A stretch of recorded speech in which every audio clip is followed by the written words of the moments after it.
Bueno, vamos a empezar a ver esto de talla baja. Es importante recordar que la definición de talla baja va a ser de 2 o más desviaciones estándar por debajo de lo esperado para edad y género. Y también podemos considerar esto que antes llamábamos enanismo. Sin embargo, actualmente se debe de considerar el nombre de displasia ósea o talla muy baja, si todavía no podemos decir el diagnóstico de displasia ósea como tal, porque estemos en abordaje. Entonces, para una talla muy baja o una displasia ósea consideramos menos de 3 desviaciones estándar. Recordemos que no todas las displasias óseas van a tener una talla muy baja, pero o incluso talla baja, pero sí la mayoría de estas. Bueno, entonces continuando con esta parte, es importante enfocarnos en la etiología. Si no sabemos la causa, es muy poco probable que estemos dando el tratamiento correcto.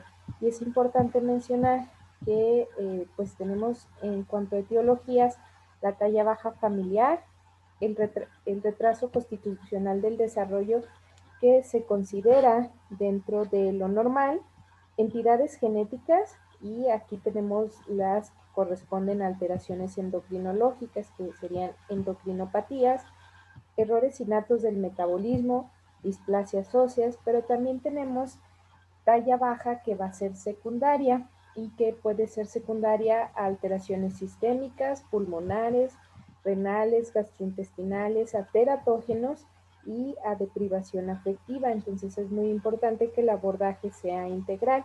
Recuerden que toda talla baja debe de ser valorada a la par por un médico genetista y un endocrinólogo pediatra.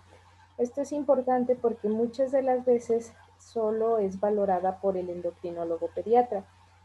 Y si él considera que el paciente puede tener alguna condición genética, lo refiere a genética. Pero recordemos que hay más de 10,000 condiciones genéticas y pues el endocrinólogo pediatra no está capacitado para descartar todas las condiciones genéticas. Por eso es importante que se vea a la par de un médico genetista y un endocrinólogo pediatra. Y bueno, dentro de los datos que es muy relevante estar revisando a detalle en todo paciente con talla baja es la heredabilidad, es decir, cuál es la talla blanco familiar que le están heredando. Esto es muy importante. Más adelante vamos a ver cómo hacer este cálculo. ¿Cuál es la velocidad de crecimiento que está presentando? La edad ósea, los patrones de crecimiento, si la talla fue de comienzo prenatal o de comienzo postnatal, cuál es el perímetro cefálico del paciente. Recordemos que muchas veces en pediatría les miden el perímetro cefálico, pero a veces lo miden hasta los 2 años de edad y esto es incorrecto, hay que medirlo siempre en un paciente con talla baja.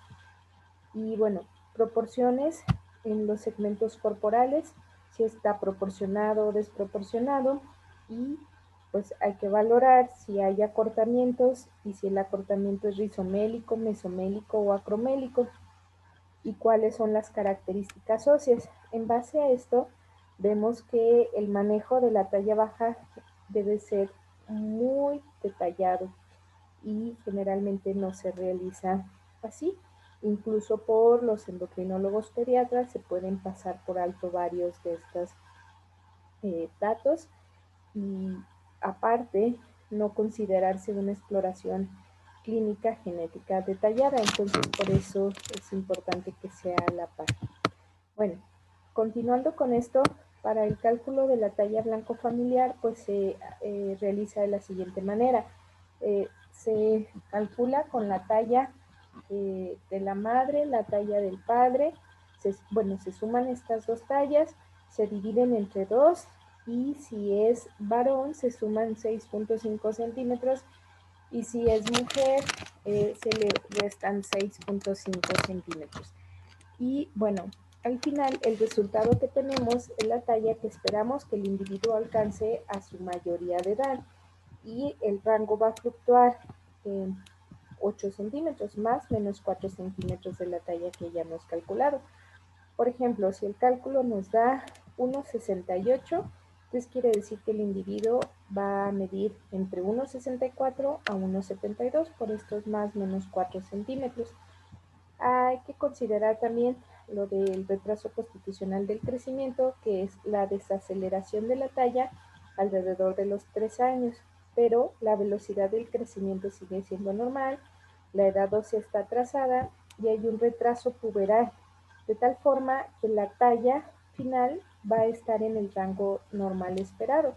Es decir, aquel individuo eh, deja de crecer 1 o 2 años después de lo que se esperaría y por lo tanto alcanza la talla que al parecer al principio se consideraba que iba perdiendo. Entonces por eso, porque aquí tenemos que la edad ósea está retrasada, entonces los cartílagos de crecimiento cerrarían un poco después. Y también está esto del retraso puberal, es decir, la pubertad se desarrolla un poco después, permitiendo que se recupere en talla este tiempo. Y bueno, la restricción del crecimiento intrauterino, que se considera cuando está por debajo del percentil 10 en relación a la edad gestacional. También es importante recordar que en prematuros hay que hacer ciertas correcciones. Y aquí tenemos que en prematuros se debe de calcular la edad postnatal corregida hasta los 18 meses para el perímetro cefálico, hasta los 2 años para el peso y a los 3,5 años para la estatura. Esto es muy importante porque quizá consideramos que tiene una estatura baja, pero es prematuro y hicimos la corrección, pero pues quizá la corrección se estuvo haciendo hasta los 2 años y ya pensamos que realmente tiene talla baja y el individuo no está presentando una talla baja. Y bueno, es importante considerar que en la evaluación de restricción del crecimiento intrauterino, pues tenemos muchos factores como salud materna, teratógenos biológicos y físicos, patología de la placenta, la evaluación genética, que debe ser muy importante, oftalmológica, endocrinológica y auditiva. Entonces, la mayoría de las veces que se tienen bebés con restricción del crecimiento intrauterino no llegan a genética, al menos que el pediatra o el neonatólogo note datos importantes y los envíe, pero eso realmente es perjudicial para el paciente y para la población en general, porque la mayoría de las condiciones genéticas que no muestran malformaciones evidentes, pues no se diagnostican y se pueden complicar, y incluso complicadas, pues pasan desapercibidas porque no se tiene el diagnóstico correcto. Y por eso es muy importante hacer hincapié en esto. Y bueno, en las entidades genéticas, cuando se muta alguno de los genes, tiene que tener por lo menos un compromiso del 10% de la función de ese gen para que lo hubiéramos manifestado en la formación del cartílago y que se manifieste pues ya dando datos de talla baja. Es decir, si tenemos la afección, una variante en un gen que realmente no está causando una alteración en la función más allá de un 10%, pues es muy poco probable que nos dé datos de talla baja. Y bueno, esto de que va a depender de la naturaleza del gen, del número de los alelos afectados, de la severidad de la mutación, pero hay que recordar que en base a los datos que vamos a estar evaluando de forma detallada, pero vamos a tener lo siguiente, es decir, el paciente, estoy batallando con esta parte, perdón, el paciente que tiene talla baja, la talla baja puede ser proporcionada o desproporcionada, esto en relación a si hay proporción o desproporción de los segmentos. Puede ser sindrómica o no sindrómica. ¿Por qué? Porque puede ser solo la talla baja o puede estar dando otras manifestaciones a nivel de otros órganos o sistemas. Puede ser de comienzo prenatal, es decir, si desde que nace ya tiene una talla baja, o postnatal, es decir, nace con una talla normal, sin embargo, con el tiempo desarrolla una talla baja. y puede ser asociada o no a malformaciones esqueléticas. Entonces, por eso, para poder clasificar qué tipo de talla baja está presentando el paciente y que nos oriente a poder diagnosticar realmente una alteración genética, pues tenemos que evaluar todos estos detalles. Y bueno, es muy importante saber que dentro de las etiologías puede tratarse de errores innatos del metabolismo. Y aquí en los errores innatos del metabolismo tenemos algunas como banderas rojas para sospecharlos.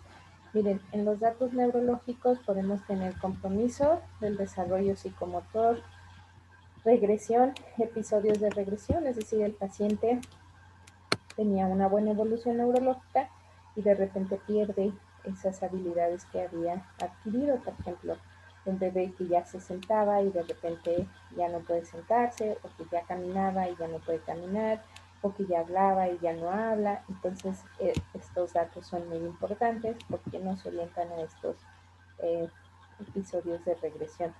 Y la ataxia, es decir, la inestabilidad, ya sea en el movimiento ocular, en la marcha,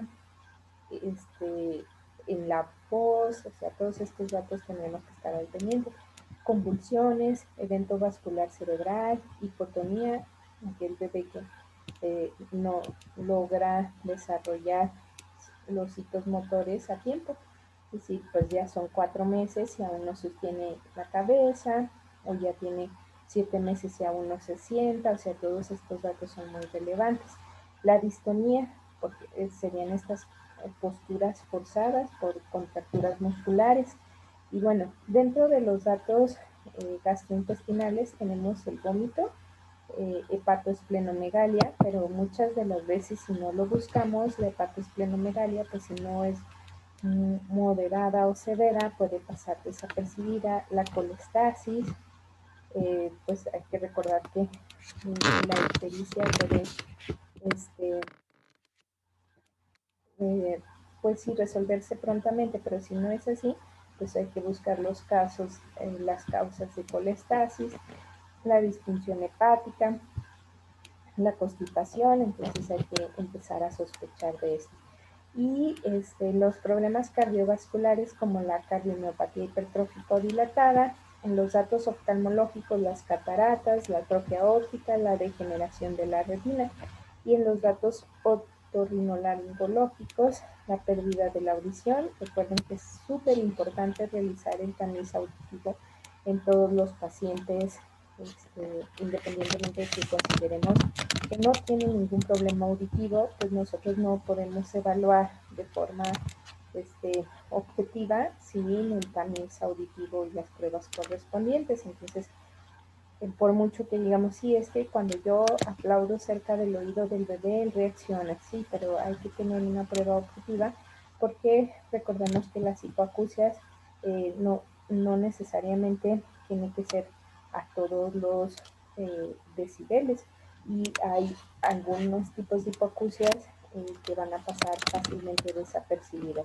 Y bueno, es importante ver también las infecciones recurrentes, como la otitis recurrente, la apnea del sueño, y otra sería como la elevación del anion gap y que pues tenga acidosis el paciente, lactato elevado, hipoglicemia.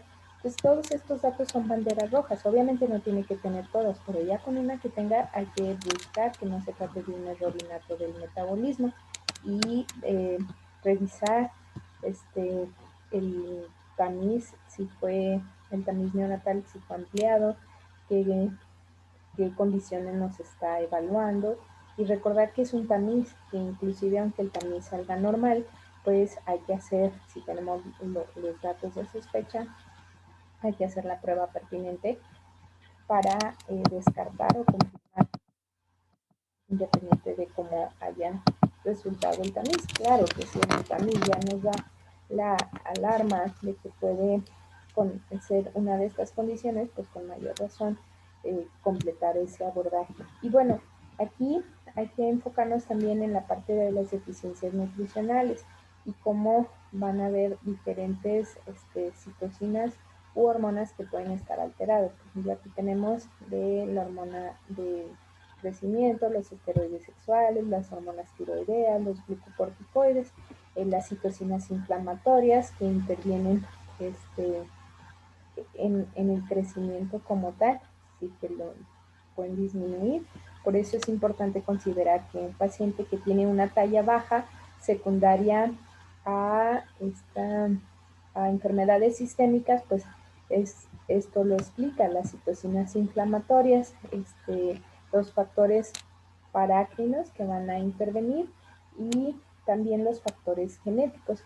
Entonces aquí tenemos ejemplos de entidades genéticas y cómo es que afectan. Por ejemplo, aquí tenemos el gen FGFR3 que pues codifica el receptor del factor del crecimiento fibroblástico y que va a estar afectado en acondroplasia, hipocondroplasia, displasia tanatofórica.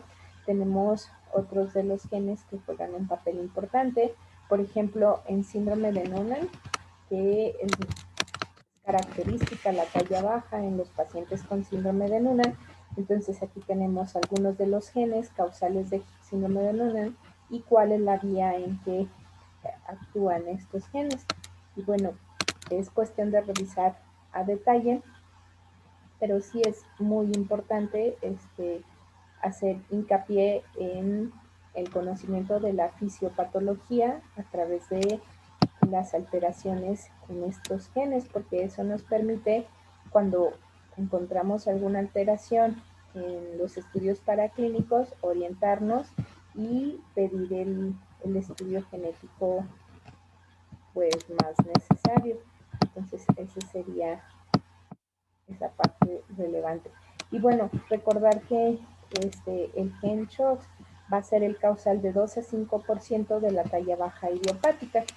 Y por lo tanto, recordar que pueden no encontrar los datos tan severamente o tan evidentes, pues los endocrinólogos pediatras y pasar por alto y no estudiar ni siquiera este gen. Entonces, por eso es muy importante que sean referidos a la consulta de genética a la par.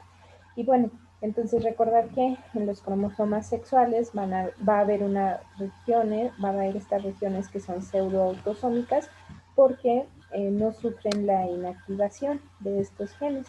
Y en esta región pseudoautosómica vamos a encontrar al gen CHOX y que cuando se pierde o tiene mutaciones nos va a dar va, va a condicionar estas condiciones, estas patologías como síndrome de Turner, la discondrostosis de Leri-Way, la displasia mesomélica de Langer, y que hay que buscar estos datos. Entre ellos tenemos la deformidad de Madelung, que la podemos observar aquí.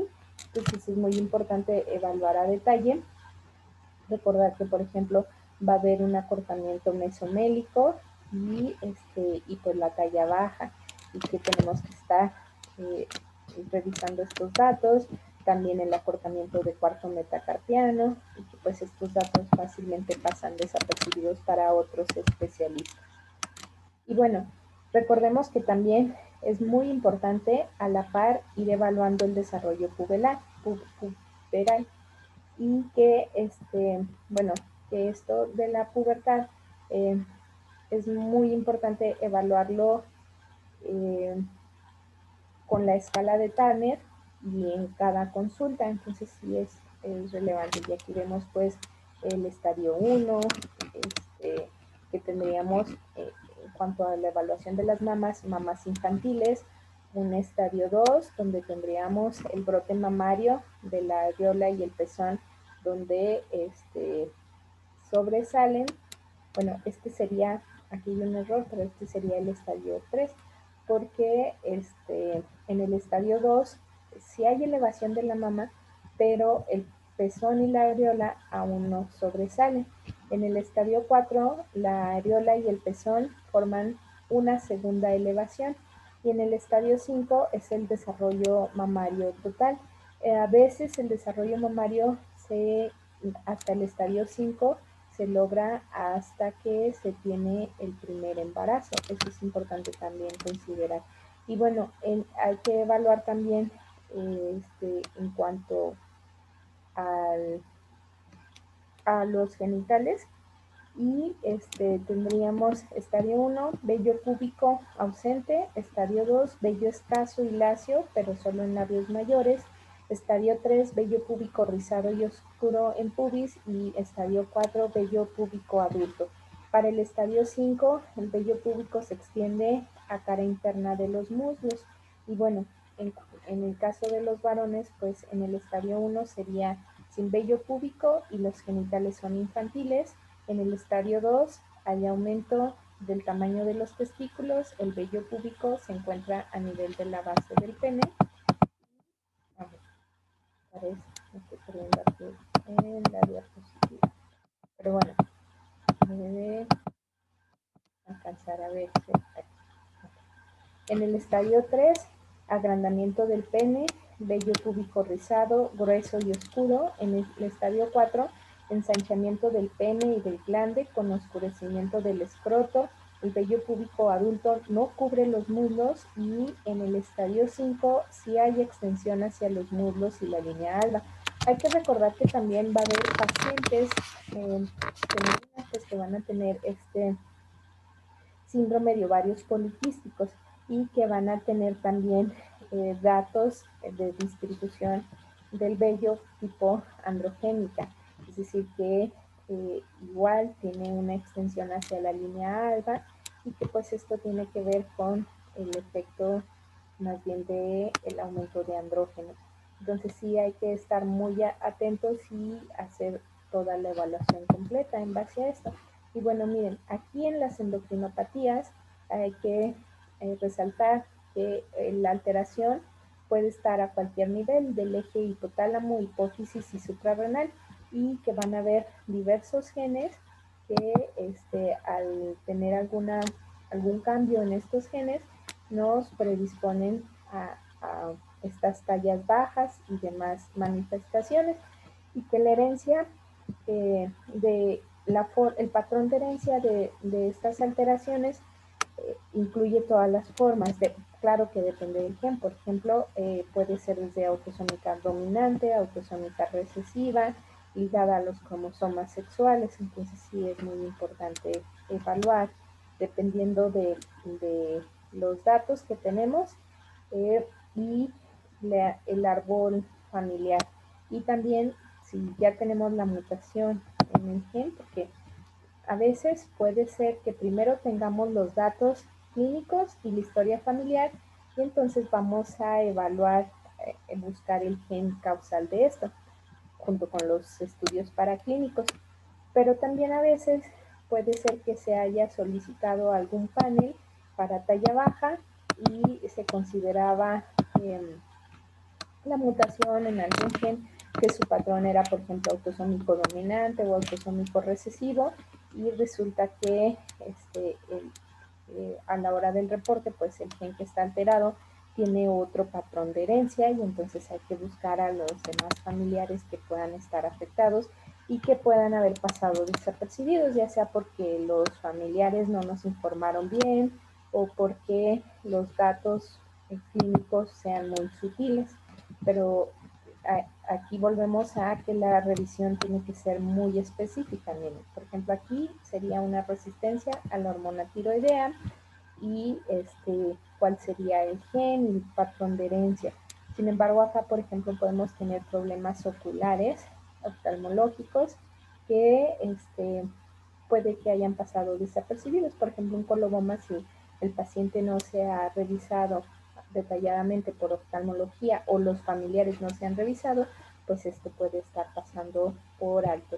Recordemos que el coloboma no necesariamente tiene que ir en el iris, sino que puede ser en retina y pues puede pasar desapercibido más fácilmente. Y entonces aquí tenemos el patrón, no, el eje cerebro, hipotálamo y gónada.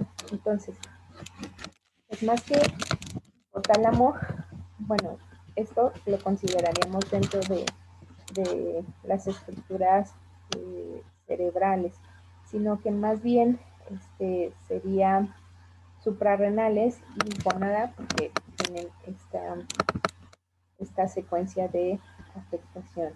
Entonces vamos a ver que vamos a tener esto, este sería como es la representación de la velocidad de crecimiento.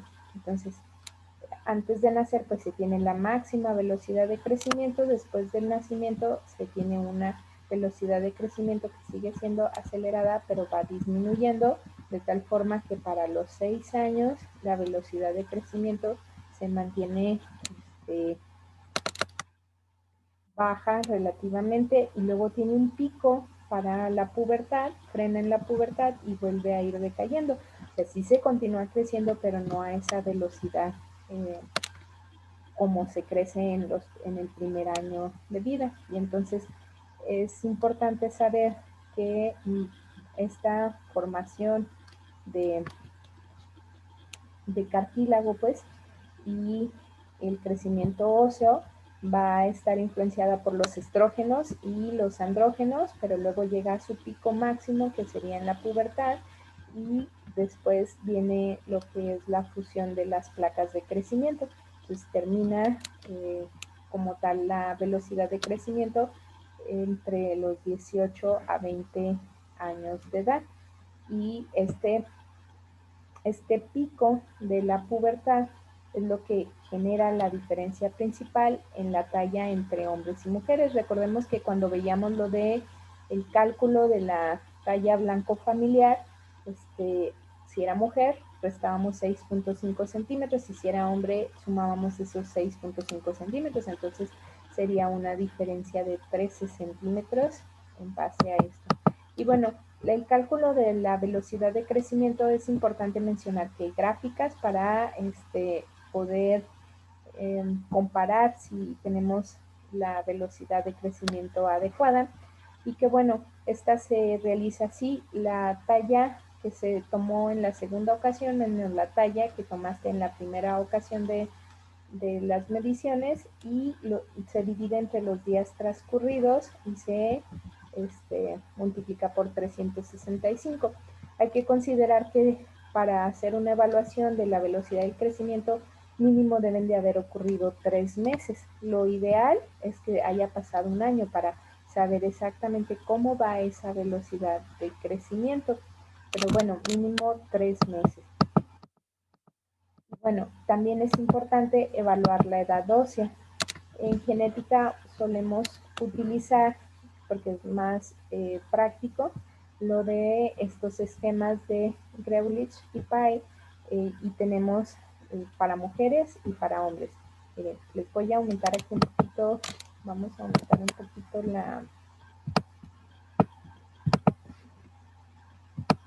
hay que aumentar la imagen para que podamos valorarla a detalle.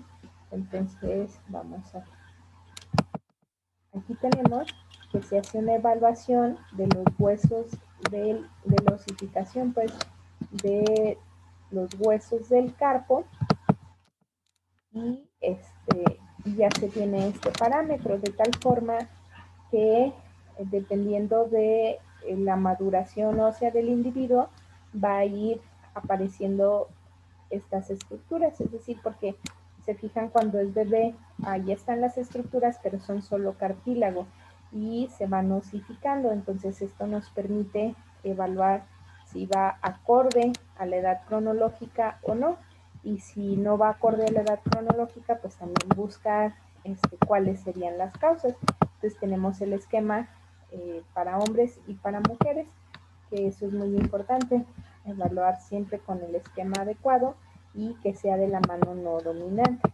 También tenemos que ser detallistas en la evaluación de las piezas dentarias, es decir, y también que sea el patrón que el patrón corresponda al patrón habitual, porque lo inicial es que aparezcan primero los incisivos centrales, y esto desde los 6 meses de edad, de los 6 a los 10 meses. Pero si tenemos un bebé que tiene un año y todavía no tiene ni siquiera el brote de los incisivos centrales, pues es un dato de alarma y hay que medir la edad ósea, comparar todo esto.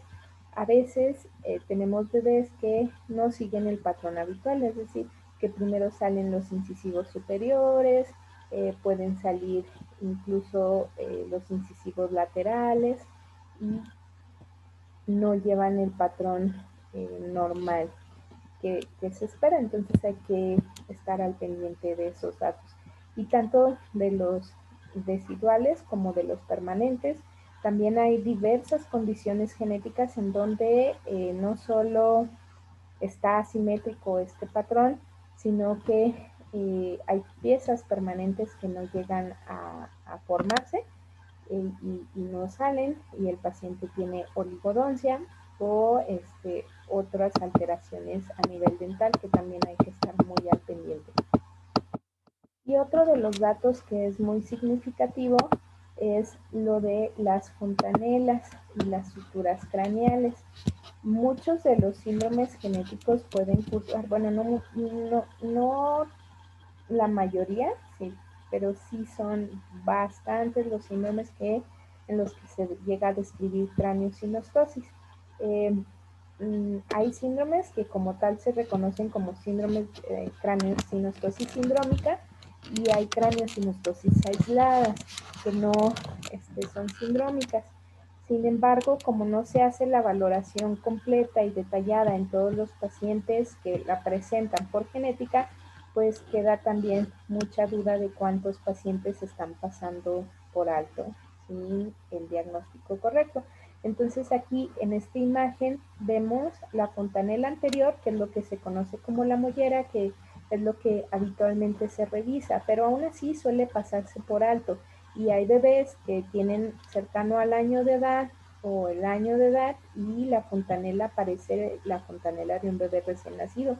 Entonces esto es muy importante. O bebés que cierra prematuramente esta fontanela y no se realiza una corrección quirúrgica. Recordemos que la craneosinostosis es el cierre prematuro de las suturas y esto puede tener una afección en el cerebro, es decir, que provoque la atrofia neuronal y pues sería la muerte de las neuronas, de algunas neuronas, y puede estar irritable el bebé, puede tener otros datos, pero a veces, incluso aunque tenga estos datos, pasa desapercibido y no se hace la corrección, y la corrección quirúrgica se tiene que hacer antes de los 9 meses de edad, sino después ya el neurocirujano no hace esta corrección. ¿Por qué? Pues porque todas las suturas, si aquí vemos cierre clínico de las suturas craneales, es para el año de edad. Entonces, como todas las demás suturas ya van a tener su cierre clínico, ya no permitiría pues el crecimiento y la corrección por lo quirúrgico. Tendría que liberarse todas las suturas y esto daría inestabilidad al cráneo, por lo cual pues no se realiza. Y conlleva malformaciones, por eso es muy importante evaluar a detalle. A veces la fontanela anterior está permeable y el cierre prematuro es en otra sutura que no involucra la fontanela anterior, y esto es importante porque le ven alteraciones en el cráneo, lo diagnostican como plagiocefalia y no realizan y dicen, tiene la fontanela permeable, no es craneosinostosis, sino es así la evaluación. La evaluación tiene que ir acompañada de una tomografía con reconstrucción ósea. Y esto es muy importante porque consideran que es postural, pero una plagiocefalia postural corrige con un cojín específico y corrige con el tiempo y no va aumentando y no da los otros problemas. Entonces siempre hay que evaluarlo porque si ya en la tomografía estás viendo que tiene atrofia cerebral, pues ya es un dato de alarma. Entonces vemos aquí el tiempo, bueno, primero que hay gráficas para poder medir si la fontanela está muy amplia o está muy pequeña, esto es importante, pero esto es de manera objetiva, pero no se realiza la medición detallada y la evaluación gráfica, pues por lo menos si la fontanela se palpa bastante amplia para la edad del bebé, pues pedir una tomografía con reconstrucción ósea. Y bueno, aquí vemos que la fontanela anterior debe de cerrar al año más o menos 4 meses, la posterior al nacimiento más o menos 2 meses. Pero es importante resaltar que a veces dicen, bueno, tiene un año, todavía nos queda este rango para que cierre, sí, pero si la fontanela se palpa de 4 centímetros por 2,5, pues es casi la fontanela de un recién nacido, entonces ya sabemos que aquí está alterada, está muy amplia y hay que ver la causa. Muchas de las causas son alteraciones en la edad ósea, entonces hay que valorar la edad ósea, valorar la vitamina D, valorar en sí todo lo que puede afectar este eje de maduración ósea. Y bueno, aquí vemos cómo el cierre anatómico de las suturas craneales ya va a ser en la edad adulta, cerca de los 30 años, pero previo a esto, pues el cierre que consideramos más significativo sería el de al año de edad. Y bueno, continuando con esto, vamos a ver si también hay que realizar, aparte de la evaluación eh, del desarrollo de la pubertad, el desarrollo puberal, hay que realizar una somatometría genital y hay que saber medir el pene en el caso de los niños y también el volumen de los testículos, ya sea prepuberal o postpuberal, porque diversas condiciones genéticas van a tener alteraciones antes de la pubertad y otras posterior a la pubertad, ya sea que los testículos estén subdesarrollados, que tengan un hipogonadismo, o bien que tenga macroorquidia posterior a la pubertad, dependiendo de la condición. Y hay tablas específicas para comparar la medición que se puede hacer con una plantilla especial o se puede hacer con el goniómetro. Y vamos a ver, no, este no es el goniómetro, perdón, es el orquidómetro de Prader que se utiliza para medir los testículos. El goniómetro es el que utilizamos para medir el grado de extensión de las articulaciones. Y aquí tenemos que saber que hay muchísimas gráficas para el crecimiento y cuáles debemos de utilizar. Bueno, antes de los 2 años es recomendable utilizar las gráficas de la OMS, pero después de los 2 años hay que utilizar las gráficas del CDC. Y en caso de los síndromes genéticos para las displasias óseas, para calcular el valor de Z, utilizamos las tablas de Ramos-Galván. Y bueno, hay recursos en línea para graficar también entidades genéticas. Y bueno, aquí vemos una de las direcciones para obtener estos recursos en línea. También es importante mencionar que hay gráficas específicas para prematuros y gráficas específicas para síndromes. Y de estas gráficas específicas para síndromes hay unas que son a nivel internacional y otras que son por localidad. Entonces sí es importante conocerlas y graficar al paciente según la condición que tenga. Y aquí tenemos, por ejemplo, cómo calcular el puntaje Z, que nos dice cuántas desviaciones estándar se aleja del promedio. Entonces, si nos dice cuántas desviaciones se aleja del promedio, nos puede permitir saber si el paciente tiene talla baja o talla alta. Recuerden que la talla baja eran 2 o más desviaciones estándar por debajo del promedio y la talla muy baja o lo que se conocía como enanismo serían menos de 3 desviaciones estándar y pues gigantismo sería más de 2 tallas, más de 2 desviaciones estándar por arriba de la talla promedio. Y entonces también hay una fórmula para calcular el percentil exacto de una medida. Es decir, si yo quiero saber si está en qué percentil está y solo tengo mi gráfica, pues puedo calcularlo así. Y aquí viene pues la fórmula para hacer el cálculo. Y es importante saber que dependiendo del valor de desviaciones estándar por arriba o por debajo, tenemos la probabilidad de que se trate de una condición genética. Y bueno, vamos a ver esto a detalle, nada más que hay que maximizar esto para que se pueda ver. Igual, me gustaría continuar a partir de aquí en el siguiente video para que no sea tan pesado evaluar estos datos.